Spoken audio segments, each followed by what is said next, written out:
Terima kasih pemirsa, Anda masih bersama kami di Seputar Bali. Belum direvisinya Undang-Undang Terorisme yang memberikan kewenangan TNI dan Polri untuk memberikan tindakan hukum terhadap warga negara Indonesia yang telah berafiliasi dengan ISIS. Ini berdampak pada makin banyaknya masyarakat Indonesia yang bergabung dengan ISIS.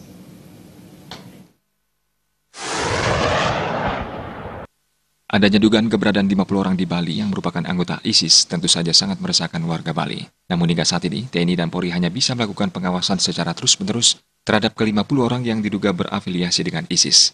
Menurut dosen pengajar hukum tata negara Jimmy Usfunan, pemerintah harus segera merevisi Undang-Undang Nomor 15 Tahun 2003 tentang pemberantasan tindak pidana terorisme. Karena undang-undang ini menjadi hambatan atau tidak ada dasar hukumnya dalam mengambil tindakan hukum bagi orang-orang yang telah terindikasi mengikuti aktivitas ISIS. Karena anggota ISIS ini baru terjerat undang-undang kalau sudah melakukan terorisme, sehingga walaupun telah bergabung dengan ISIS namun belum melakukan apa-apa, TNI dan Polri tidak bisa menangkapnya dan hanya bisa mendeteksi kegiatan mereka saja setiap hari. Harapan ke depan bagaimana pemerintah tidak perlu menggunakan Undang-Undang Nomor 15 Tahun 2003 sebagai instrumen hukum, karena mengingat waktunya akan lama kemudian penguatan anggota ISIS semakin lama semakin cepat berkembang. Seperti contoh, data di pemerintah tercatat warganya 50 orang telah tergabung dengan ISIS. Namun setelah dicek di lapangan, jumlahnya telah bertambah menjadi 250 orang. Oleh sebab itu, Presiden harus mengambil langkah darurat karena pertumbuhan keanggotaan ISIS di tanah air sudah makin memprihatinkan. Tanpa menunggu dasar hukum undang-undang yang begitu lama, harusnya pemerintah pusat, Presiden bisa mengambil suatu langkah strategis dengan membuat Perpu.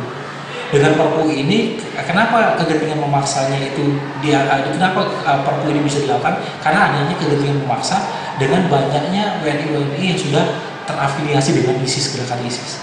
Sehingga ISIS ini mereka sel yang masih tidur. Jangan sampai ketika mereka bangun dan mengambil suatu tindakan baru kemudian kita bingung di kemudian hari ketika kita tidak melakukan antisipasi ini. Dan kemudian bagaimana caranya pembaruan data-data itu menjadi penting. Jangan sampai data-data yang kemudian katakanlah 50 ternyata di realita itu bisa 5 kali lipat dari itu. Oleh sebab itu bagaimana caranya deteksi dini dengan melibatkan masyarakat sampai masyarakat di desa itu menjadi penting supaya bisa benar-benar mendapatkan data yang akurat. Jimmy Usfunan menambahkan kita harus berkaca pada kejadian bom Bali dan ini tidak boleh terulang lagi. Kunci cepat dan berkualitasnya pemberantasan terorisme di tanah air terletak di pemerintahan pusat. Bung Krisna, Bali TV.